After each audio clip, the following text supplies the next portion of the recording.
Welcome back to the deep dive. We are staring directly into the eye of a geopolitical hurricane today. We really are. It's January 2026, and honestly, if you've glanced at a screen in the last 48 hours, you know exactly what we are talking about. President Trump's address at Davos. The speech at the World Economic Forum on January 23rd. The speech that launched 1,000 panic attacks. I don't think panic is too strong a word here. I mean, the headlines are screaming, diplomatic arson, the end of the Western alliance. Chaos on the Alps. Yeah. Most pundits are treating this like just a massive temper tantrum on the world stage. Pure impulse. Right. But we have a source today that says, hold on, put down the pitchforks and look at the math. It creates a completely different picture. Hmm. We're looking at a paper by Fareed Novin titled President Trump's Davos Address and the Logic of Asymmetric Coercion. That is a mouthful. It is, but the thesis is fascinating. Novin argues that if you view this speech through the lens of personality, narcissism, erratic behavior, whatever you want to call it, you are missing the entire point. So it's not just random. He thinks what looks like chaos is actually a highly sophisticated, even cold-blooded application of game theory, specifically something called asymmetric repeated bargaining. Okay, we are going to need to unpack that term because it sounds like something from a grad school seminar, not the nightly news. It does. But basically, the argument is that Trump didn't go to Switzerland to break things just for fun. He went there to fix a game he thought was rigged. To change the rules of the game entirely. Our mission for this deep dive is to figure out why norm destruction, breaking all the polite rules of diplomacy, might actually be a rational strategy for a superpower. And to do that, we have to start with the setting, Davos. The strategic theater. Right. So paint the picture for us. Usually, Davos is, I don't know, champagne in the snow, right? It's the global elite telling each other everything is going to be fine. It's a coordination forum, that's a fancy term. But essentially, leaders go there to offer reassurance. The whole point of Davos is, we're all in this together, let's stabilize expectations. You go there to promise you're going to be predictable. Predictability is the currency. Exactly. And Trump walked into that room where everyone is desperate for reassurance, and he torched the script. He didn't just fail to offer comfort. No, he deliberately weaponized the platform to destabilize everyone in the room.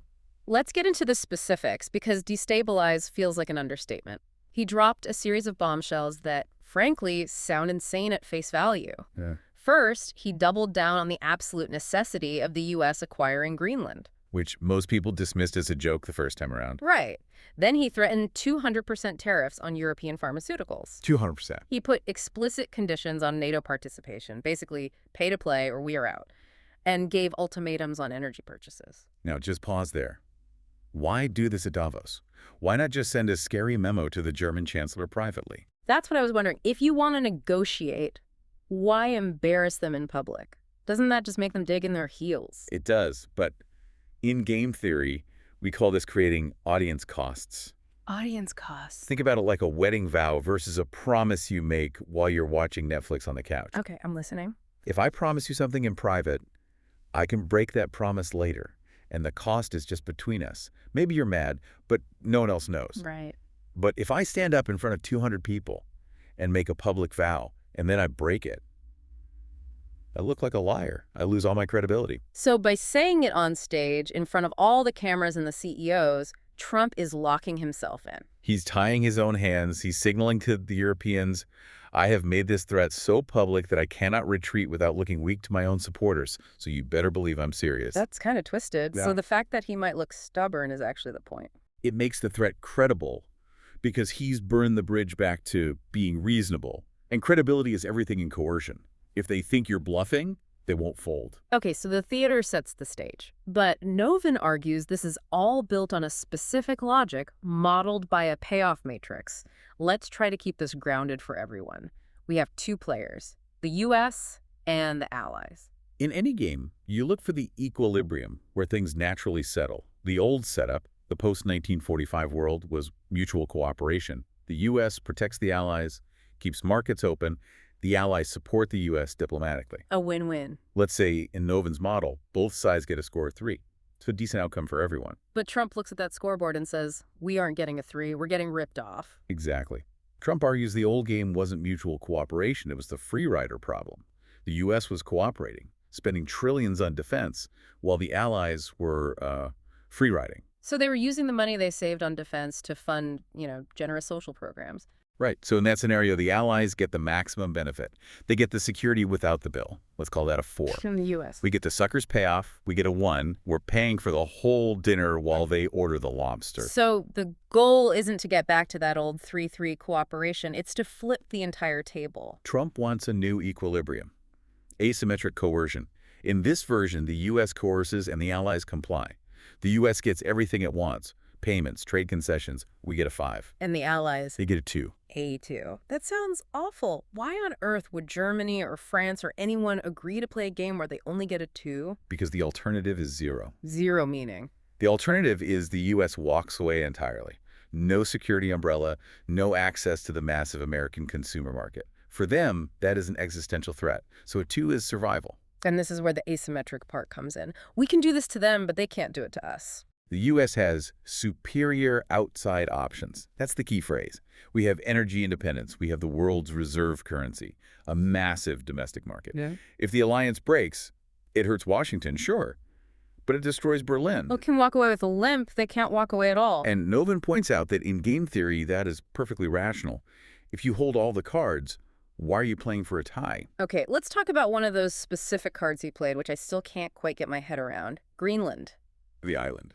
The island. He goes to Davos and demands to buy a massive chunk of territory. It feels like something from the 19th century. It feels like a distraction. It feels absurd. But Novin argues that its absurdity is its function. Greenland is an anchor. Like in negotiation psychology. Exactly. It's the door-in-the-face technique. Mm-hmm. If I want you to lend me $10, I don't ask for $10. I ask you for $1,000. And I laugh in your face and say, no way. Of course. But then I say, okay, how about just 10?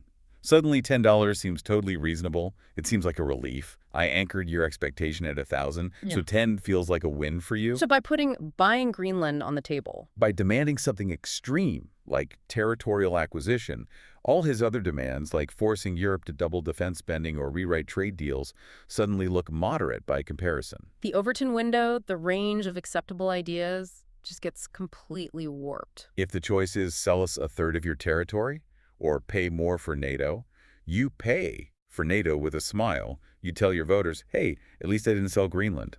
But to make that work, you have to really act like you're serious. You do. And Novin highlights this in the timeline. Look at the lead up to Davos, January 7th, 2026. Tariffs announced, specifically linked to the Greenland refusal. Then January 17th.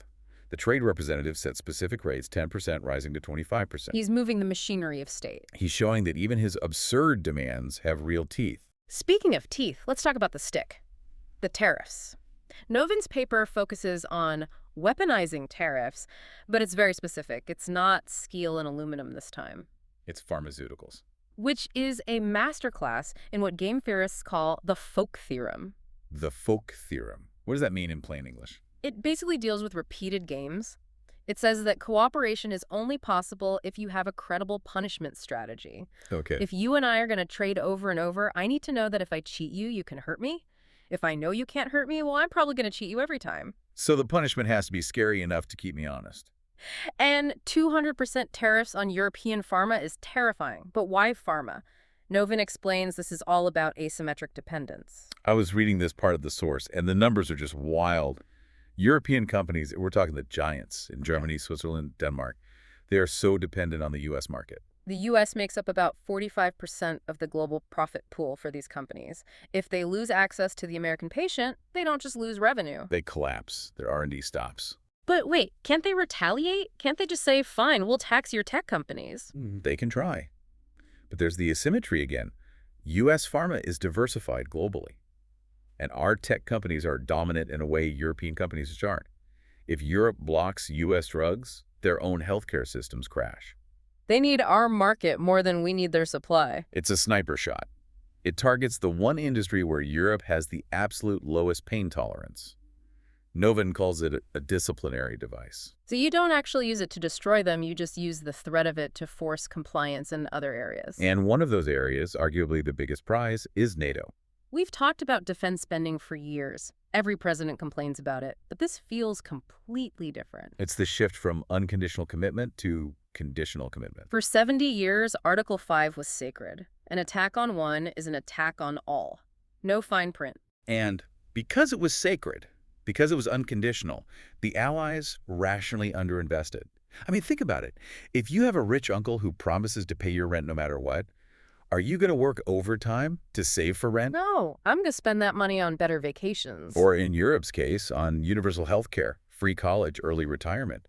They spent their budget on social peace because the U.S. was subsidizing their security. So Trump introduces conditionality.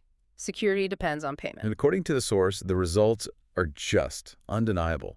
Look at the June 2025 agreement mentioned in the paper. European defense spending is projected to jump 60% by 2030. 60%. That's an increase from $350 billion to $550 billion. That is $500 billion. I mean, that is an insane amount of money to find in a government budget. That means cutting hospitals, cutting schools, raising taxes. The political pain must be excruciating. It is. It's completely destabilizing their politics. But look at the quote from the Polish foreign minister in the text. He admitted, achieving this outcome would be impossible without the support and leadership of Donald Trump. Support and leadership is a very diplomatic way of saying he held a gun to our head. It is. But the logic holds. If the U.S. is unconditional, allies free ride. If the U.S. is conditional, allies are forced to invest just to survive. But to make that threat credible, to make them really believe you'd walk away, you have to be willing to burn down the institutions that bind you together. And this brings us to the most chaotic part of the timeline. Section 6, the strategy of norm destruction. January 7, 2026. The day the U.S. withdrew from 66 international organizations. 66, the WHO, UNESCO, climate frameworks, human rights councils, just gone. On a single day. Why? I mean, I get the tough talk, but this feels like setting your own house on fire. Those organizations give the U.S. influence. Why give up your seat at the table? This is maybe the most counterintuitive insight Novin offers. We think norms, rules, treaties are there to protect everyone. But Novin argues that norms actually constrain the strong more than the weak. Explain that. Think of Gulliver's Travels. The giant is tied down by thousands of tiny threads from the Lilliputians. Each thread is weak, but together they paralyze him. So the norms are the threads. Exactly. If I'm the strongest player, rules limit my options. They tell me I can't do X, Y, or Z. By destroying the norms, by cutting those threads, the U.S. removes constraints on its own behavior. It creates a Wild West environment. And in the Wild West, the guy with the biggest gun wins. It increases uncertainty. If the U.S. quits the WHO on a Tuesday, what are they going to do on Wednesday? Allies never know if a demand is a bluff or real. They're constantly negotiating under maximum panic. But surely at some point the world pushes back. Why didn't Europe just unite and sanction the U.S.? Novin addresses this. The analysis is that Trump accurately predicted the Allies could not retaliate effectively. Why not? They're rich economies. Domestic constraints, they have elections, budget deficits. If they start a trade war with the U.S., unemployment spikes, and their governments fall. They also just lack alternatives. They don't have another military command structure ready to go. They're stuck. They're complying because they have nowhere else to go. So we have the theater, the anchor, the stick, and the burning of the rule book. But what's the end game here? Is this just bullying for bullying's sake? Is there a grand strategy? This is the so what moment. Novin calls it consolidation. Consolidation. He outlines what he calls the Trump corollary to the Monroe Doctrine. You remember the Monroe Doctrine? 1823, Europe, stay out of the Western Hemisphere. Trump is updating it.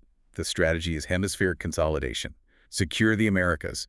Lock down our hemisphere's resources, energy, security. The source mentions a specific operation that proves this.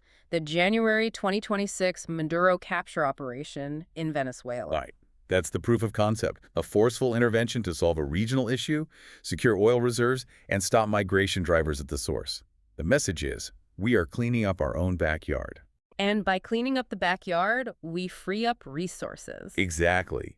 The argument is that the U.S. was overextended, acting as the policeman for the world, paying for security in Europe that Europeans could pay for themselves. By forcing Europe to arm itself, the U.S. can pivot its navy and its focus to the Indo-Pacific. To China. To the real rival. It's a trade-off. We're trading institutional leadership, being the nice guy at the head of the global table, for material advantage. Hard cash and security. Hard cash and security to fight the next war. This sounds chillingly effective if you follow the logic, but we have to talk about the cost. You can't just flip the global order upside down without breaking things. Oh, the risks are massive. Novin doesn't shy away from this at all. Let's start with the domestic cost. Because all these tariffs, 200% on drugs, that isn't free money. Who pays for that? The consumer pays.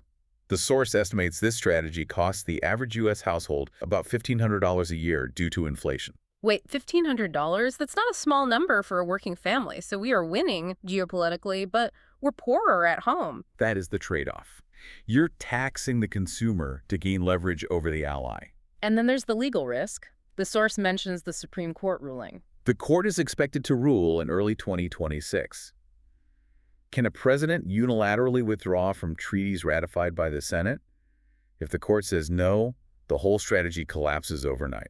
But the risk that really stuck with me is what Novin calls the paradox of success. Yes, this is the long-term danger. If this works, if Europe actually builds that $550 billion military, if they become truly independent. Then they don't need us anymore. Right. You can only bully someone with the "I'm leaving" threat if they need you to stay. Precisely. Trump is forcing them to become strong enough to say goodbye. If Europe rearms, they become their own power center. They might not follow our lead on China. They might not follow our lead on anything. We might be creating a rival. So where does this leave us? The source ends on a pretty stark note. The takeaway is that the game has changed.